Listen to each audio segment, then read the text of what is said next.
तो राधे राधे साथियों, तो आज आपके लिए पहली बार ये 2 मिनट शो में लेकर के आ रहा हूँ, जिसमें बहुत ही इंपॉर्टेंट जानकारी आपको देनी है। ये उन स्टूडेंट्स या उन लोगों के लिए भी है जो एग्जाम की तैयारी नहीं करते हैं, लेकिन इंपॉर्टेंट है, जीवन से जुड़ी हुई है, और उनके लिए तो इंपॉर्टेंट है ही सही जो कि एग्जाम की तैयारी कर रहे हैं, क्योंकि उनके एग्जाम में यहाँ से प्रश्न बनेगा।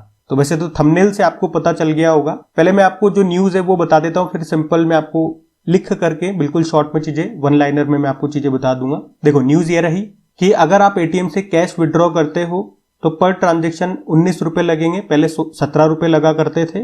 और नॉन फाइनेंशियल ट्रांजेक्शन करते, नॉन फाइनेंशियल ट्रांजेक्शन मतलब पैसे नहीं निकाल रहे हो लेकिन बैलेंस की इंक्वायरी आप कर रहे हो, मिनी स्टेटमेंट आप निकाल रहे हो, ये सब इसी के अंदर आता है। तो उसमें भी फीस लगेगी।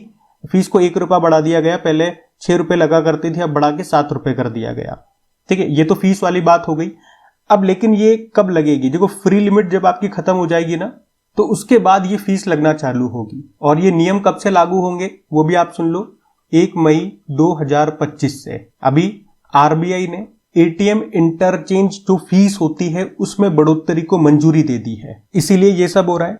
एक्चुअली में एटीएम जो ऑपरेटर्स होते हैं उन्होंने कहा कि भैया एटीएम के रख रखाव में, उसके संचालन में, ऑपरेशन में जो लागत आ रही है उसमें लगातार बढ़ोतरी हो रही है, इसीलिए जो ट्रांजैक्शन फीस है उसको बढ़ाना जरूरी है और उसको आरबीआई ने मंजूरी दे दी है। अच्छा, ऐसा क्यों फील कर रहे हैं वो? अब एटीएम के रख रखाव में, संचालन में क्यों दिक्कत आ रही है? क्योंकि अब आप देखोगे सभी लोग डिजिटल पेमेंट करने लगे, बहुत कम लोग होते हैं जो कि एटीएम का इस्तेमाल करते हैं। तो डिजिटल ट्रांजैक्शन बढ़ने के कारण एटीएम ऑपरेटर्स को दिक्कत आ रही है, तो उस कारण से इन्होंने फीस बढ़ा दी है। ठीक है, तो फीस कितनी बढ़ गई वो आपको समझ में आ गया। अगर कैश निकालते हो तो पहले 17 रुपए लगते थे, अब 19 रुपए लगेंगे।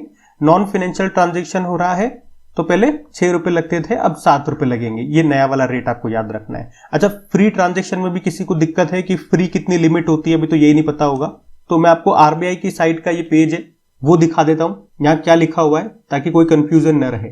वैसे तो इन 3 लाइन में ये बातें लिखी हुई है, लेकिन हमारा 2 मिनट का शो है, फटाफट से मैं आपको ऐसे ही समझा देता हूँ। मेट्रो सिटीज की बात करते हैं, नॉन मेट्रो सिटीज की बात करते हैं। देखो, मेट्रो सिटीज में भी 6 सिटीज आती है, वो भी यहाँ लिखी हुई है, बंगलुरु, चेन्नई, हैदराबाद, कोलकाता, मुंबई और नई दिल्ली। तो अगर आप खुद के बैंक से, मैं सेल्फ बैंक कह देता हूं और अदर बैंक कह देता हूं।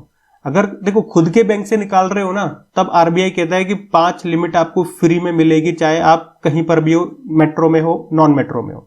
लेकिन अदर बैंक की अगर बात करते हैं, जैसे कि मेरा एसबीआई में खाता है और मैं किसी और बैंक में जाकर के उसके एटीएम को यूज करता हूं, तो फिर मैं अगर मेट्रो में रहता हूं तो मेरे को 3 लिमिट फ्री मिलती है, नॉन मेट्रो में रहता हूं तो 5 लिमिट फ्री मिलती है। आप देखते हो यहाँ पे लिखा हुआ है, अदर बैंक में, मेट्रो में जो फ्री लिमिट है वो 3 है। देखो, मैंने यही कहा है, मेट्रो में, अदर बैंक में लिमिट कितनी? 3 है। और उसी तरह से अदर बैंक में ही नॉन मेट्रो में बात करेंगे तो वो जो फ्री लिमिट है वो कितनी है? 5 है। ये 5 मैंने कहा है, और दोनों के लिए तो ये सेम है ही सही, वो इस वाली लाइन में कहीं लिखा हुआ है। ये देखो, 5 फ्री लिमिट है खुद के बैंक में, चाहे वो कहीं पर भी हो। ठीक है, ये फ्री लिमिट वाली बात मैंने आपको बता दी, पीछे चार्ज वाली बात बता दी। ये फ्री लिमिट जब आप इस्तेमाल कर लोगे तो अब 19 रुपए और 7 रुपए आपके लगा करेंगे। तो फ्री लिमिट मतलब खुद के बैंक से 5 इस्तेमाल कर लो, दूसरे के बैंक से 3 इस्तेमाल कर लो, टोटल 8 बार महीने में आप इस्तेमाल कर सकते हो। और उसी तरह से नॉन मेट्रो वाले 10 बार फ्री में इस्तेमाल कर सकते हैं, उसके बाद चार्ज लगना चालू हो जाएगा। तो अगर आपको ये बात आसानी से समझ में आ गई, वो तो मैंने आपको ये दिखाया ना, इसलिए थोड़ा सा टाइम लग गया, लेकिन अगर आपको आसानी से समझ में आ गई तो अपने दोस्तों के साथ में, रिलेटिव्स के साथ में इसको शेयर जरूर कीजिएगा। अब एक होमवर्क प्रश्न आपके लिए है कि अभी कुछ दिन पहले हमने पढ़ा था कि सांसद जो है उन्होंने अपनी सैलरी में इंक्रीमेंट कर दिया है, उनकी सैलरी में इंक्रीमेंट हो गया है।